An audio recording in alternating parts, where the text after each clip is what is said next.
عنصرنا الثالث على عجالة، ألا وهي مواقف من نصرة الله لعباده الصالحين. أصلح العباد الأنبياء عليهم الصلاة والسلام. انظر إلى أبيك آدم عليه السلام لما أن وقع في المعصية، ماذا كان من ربك تبارك وتعالى؟ ثم اجتباه ربه فتاب عليه وهدى. نوح عليه السلام لما أن أمره ربه بصنع السفينة في الصحراء، أنزل الله من السماء ماء وأخرج من الأرض ماء فصارت بأمر الله في موج كالجبال، فنصره سبحانه وتعالى وأخبرنا ذرية من حملنا مع نوح. إبراهيم عليه السلام يوم أن وضعوه في النار، ماذا قال ربك عز وجل في سورة الأنبياء؟ قلنا يا نار كوني بردا وسلاما على إبراهيم، الآية 69. موسى عليه السلام كريم ربك عز وجل منذ أن كان رضيعا، ماذا قال الله له؟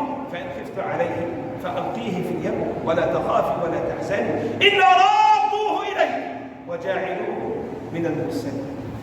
وقال له عليه السلام وألقيت عليك محبة مني ولتصنع على عيني، فلاحظته عناية الله تبارك وتعالى. ويوم أن طارده فرعون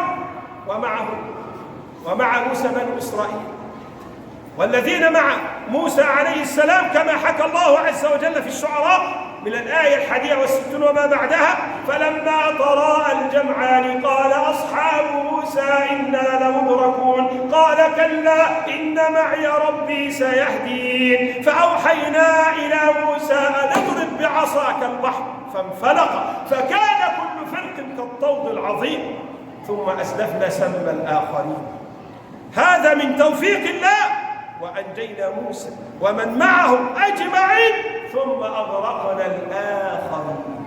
ينجي موسى ومن معه أجمعين ويغرق فرعون ومن معه أجمعين. إنها النصرة التي جعلت اليقين في قلب موسى. كلا هم يقولون إنا لمدركون، كلهم يقولون إنا لمدركون، وموسى عليه السلام الواثق من نصر الله ووعد الله يقول كلا إن معي ربي سيهدين.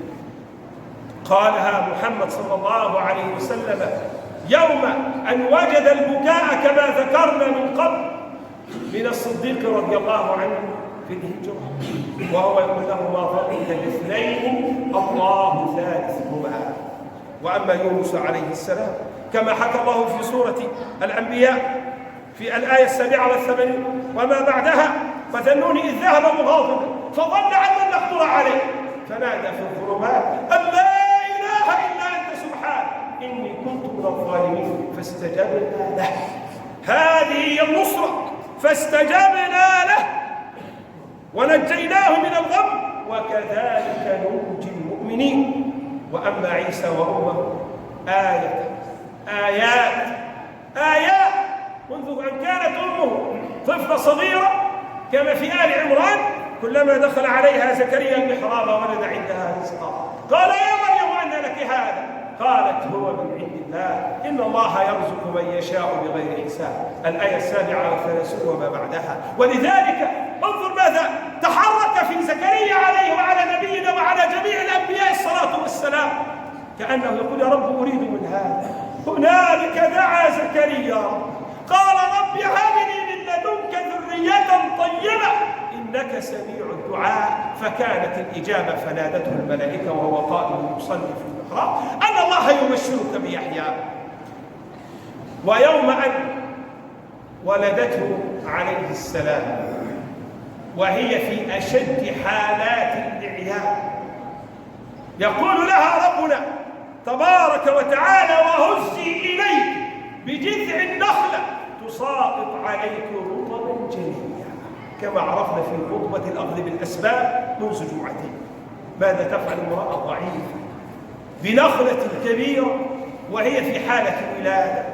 إنما الله يقول لها مجرد أن تلمسيها بنية أن تهزي ستنزل عليك الرطباء التي كلها فيتامينات وكلها غذاء وكلها فائدة، حتى قال أهل الإعجاز العلمي: فلا شيء أفيد للمرأة عند ولادتها مثل الرطب، كما أنزل الله ذلك على مريم في كتابه. ويوم أن كانت خائفة بعد هذا الوضع، جعل الله عز وجل، قال العلماء: الذي تكلم أو الذي أمرها من؟ قالوا هو الله، وقالوا هو جبريل، وقالوا الذي نداها هو عيسى عليه السلام. فإما ترين من البشر أحدا فقولي إني نظرت للرحمن صوما.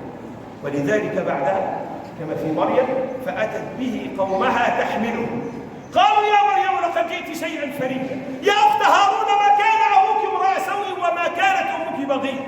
فأشارت إلى الذي كلمها منذ قليل، وهذا هو الراجح، أن الذي كلمها ونطق هو عيسى عليه السلام. ثلاثة: أول من تكلموا في المهد كان منهم عيسى كما جاء في الصحيح عن رسول الله صلى الله عليه وسلم. أشار إلى الذي كلمها عند ولادتها وقال لها: فإما ترين من البشر أحدا فقولي إني نذرت للرحمن صوما، أي أشيري إلي وسأتكلم. فنطق فأشارت إليه، قال: إني عبد الله آتاني الكتاب وجعلني نبيا وجعلني مباركا أينما كنت وأوصاني بالصلاة والزكاة ما دمت حيا. تخيل اليهود يسمعونها معجزة بعد معجزة، وآيات من الله، ورضيع مولود منذ ساعات ينطق بأمر الله تبارك وتعالى ويقول لهم: أنني نبي من عند الله تبارك وتعالى وسينزل إلي وحي من الله تبارك وتعالى.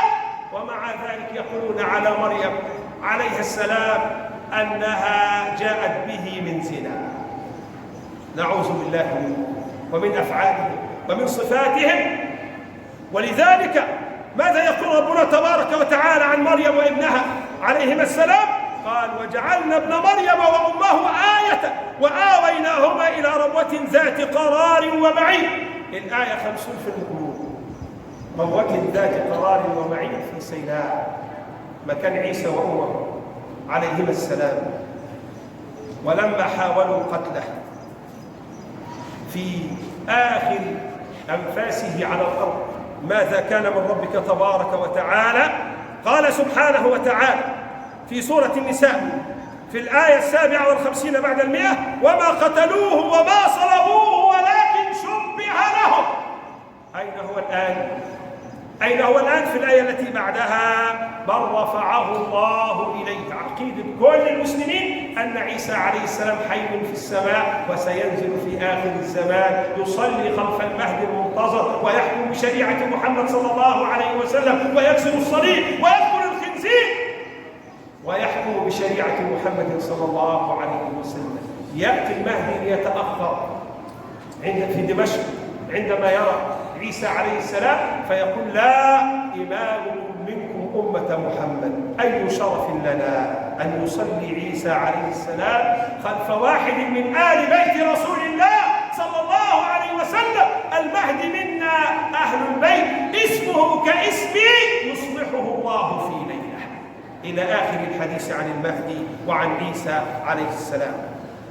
وأما عن نبيك صلى الله عليه وسلم فربك عز وجل منذ أن كان حملا في بطن أمه وجاء أبرهة كما تعلمون كما في سورة الفيل ليهدم الكعبة، فرد الله كيده لتأتلف قريش كما قال ابن كثير: كأن السورتين سورة واحدة، وكرامة لهذا الجنين الذي في بطن أمه وهو نبيك صلى الله عليه وسلم. ولذلك ولد في عام الفيل، سماه الناس عام الفيل، فكان كرامة له صلى الله عليه وسلم وولاية له صلى الله عليه وسلم وهو في بطن أمه. فلما مات أبوه وهو ابن عامين كانت الرعاية من الله، ثم شق الله، أرسل جبريل عليه السلام والملائكة لشق صدره صلى الله عليه وسلم. ألم نشرح لك صدرك؟ كما قلنا هنا أكثر من مرتين. شق صدر النبي صلى الله عليه وسلم 4 مرات على الصحيح. الأولى في صحيح مسلم يوم أن كان ابن 4 سنين عند مرضعته حليمة السعدية وعندها خافت فرجعته والثانية في مسند الإمام أحمد عن أبي هريرة وابن عباس رضي الله عنهما لما كان عمره 10 سنين، والثالثة ليلة البعثة فرجع يرتجف: زملوني زملوني دثروني دثروني. والرابعة والأخيرة ليلة الإسراء والمعراج كما في صحيح الإمام البخاري.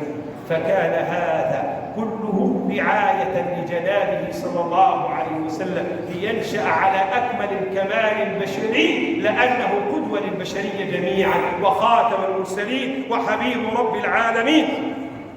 وأما ليلة الهجرة فأنتم تعرفون كيف نصره من خروجه من بيته، فألقى التراب عليهم وقرأ أول سورة ياسين حتى وصل إلى: وجعلنا من بين أيديهم سدا ومن خلفهم سدا فأغشيناهم فهم لا يبصرون. وفي الغار وفي طوال الرحلة وعندما وصل إليهما صراطا إلى أن نصره في كل مواطنه، نصره في المدينة على اليهود حتى أجلاهم جميعا: بنو النضير، بنو قينقاع، بنو قريظة، أهل خيبر، بل وجعل شريعته والحضارة التي أسسها في المدينة والدولة التي بنى بها تلك الحضارة دولة الإسلام أعظم دولة على مر التاريخ وأعظم حضارة، لأن الآمر فيها هو الله والمنفذ هو رسول الله والمساعد هم الصحابة الأطهار الأبرار رضي الله تعالى عنهم أجمعين. وصلى الله على نبينا محمد وعلى آله وصحبه وسلم.